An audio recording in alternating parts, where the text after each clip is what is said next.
Hey guys! Today we are checking out Kiyomizu-dera Temple and Hachiman Bori. At Kiyomizu-dera, we explored all the interesting spots around the temple. At Hachiman Bori, we arrived off-season for their merchant boat rides. So we enjoy the scenery around the quiet town. Let's get somewhat lost!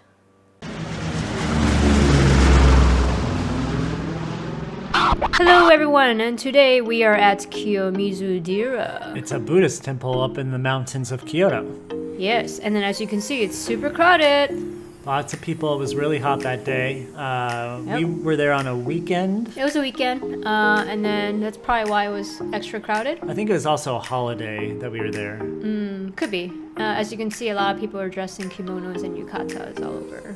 There's a lot of shops around that lets you rent those types of items. And then they help you to wear it actually and dress you up.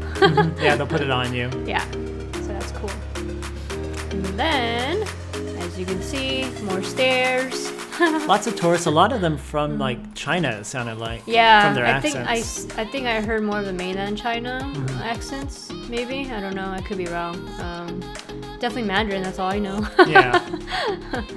Beautiful architecture, right? Yeah, totally beautiful. I love the colors too, the contrast. You see that blue and the green? And I love the orange. This temple actually resides on top of a mountain, so you can actually see down into the valley of Kyoto, which is really nice. I think that's why maybe so many people visit it. Maybe because they know it's like a nice little vista point of sorts to check out. It did take us a while to walk up the hill to get there. Yeah, it did. Probably, what would you say, like half an hour? Half hour, 40 minutes or so. Yeah. From the train station. Yeah, and then there are a lot of stops that you can stop at and stuff like that too. And then that's more of the temple, shrine area. We kind of explored around trying to find spots where there weren't a lot of people because we don't really like the crowds. So, yeah, we it was quite difficult to find a quieter spot. It might be because it was during the daytime too.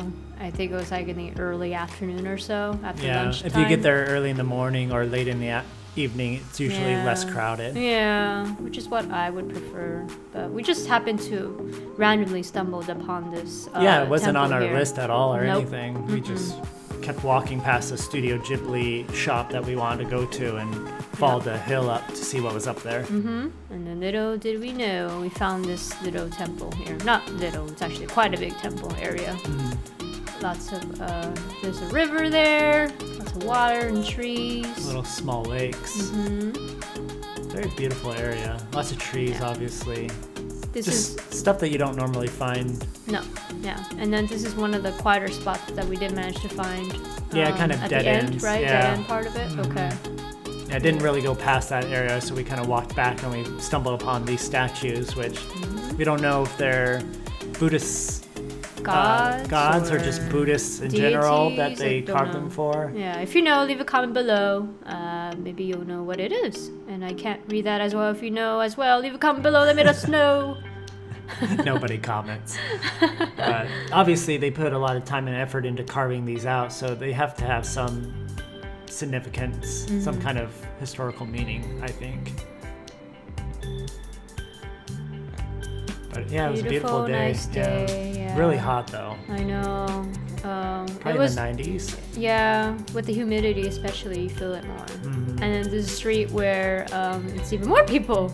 Yeah, so this is the main street down there that leads up to the temple, and just so many people. I know, it's so overwhelming too, all in that little street there. And definitely.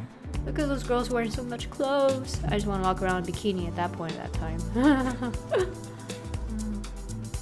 But yeah, lots of little shops, tea and coffee, ice cream, souvenirs, little food stalls, food vendors. So a lot to do there. And even just exploring the streets and alleyways was There's really a lot cool. of those streets too. This is not the only street in the area. There's tons more. And we found 2 or 3 Ghibli shops in that area just alone. So if you love Ghibli stuff, look at the end of the video and you'll see some photos from that. Yeah. Oh, and this is where one of the shops where I got my obi too. Hachiman Bori. So we visited Hachiman Bori thinking that it was like an active touristy kind of spot. But when we actually got there, it was off season, we think, because nobody was around. Nope, there was probably there wasn't even anybody on that pathway walking, which is kind of funny. Like those pathways those stairs, nobody. No one in the boats as well. Yeah, nobody doing anything. Usually these boats kind of coast around the river there. They kind of go around like a square block, but nobody was there. Not that day for some reason, which is fine. I mean, it made it a bit more peaceful and more calm, so that's good. Plus, we like exploring kind of ghost town looking we do. We like areas.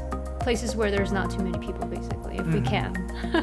It kind of dead-ended over here, so we had to head back the other way. Yeah.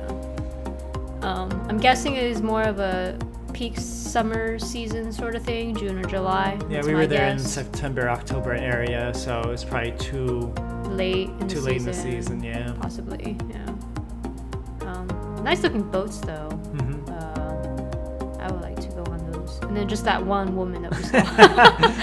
The entire time, just that one woman. Please come No back. one in the shop. Just kidding. She's probably in the corner or something. We feel like if we had a car and we probably drove through the mountains more, there probably was other like small towns like this to see. There's a pathway that you can drive up to with the rental car or something like that, but we didn't get to that point. We did a lot of walking today, so yeah. And then we found obviously this temple that was empty as well. Yeah, almost looks like gold. That little peak, that temple shrine. Probably is thingy gold. there, yeah. Or gold plated. Could be. Super cool. And the sun was setting, about to set anyhow. So yeah, it took us a long time to get here from Kyoto, probably like an hour and a half. I rope you! I rope you too. That's a gondola lift that wasn't working, just suspended in midair, which usually I think they land them at the platform. It does. Yeah, I think it would be. Maybe they do it so people don't get in it. Don't know. Beautiful sunset. Yes. We found these tiny doors all around Japan, so I usually had V stand next to them to see if she was taller than them or not. Usually we're on the same height.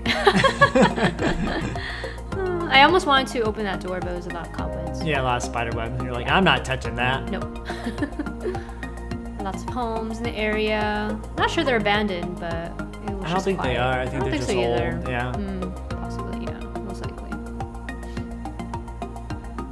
Beautiful bridge over the water. Yeah. That's a nice shot there. Good job on that. Of the reflection of the homes. Super cool. Yeah, they had these stone little fish mosaics all throughout the town too. Each town had their own kind of special thing. This statue thing, I think she was a student and he was a teacher who helped her a lot. But I think the memorial was more about him as a teacher than it was her as a student.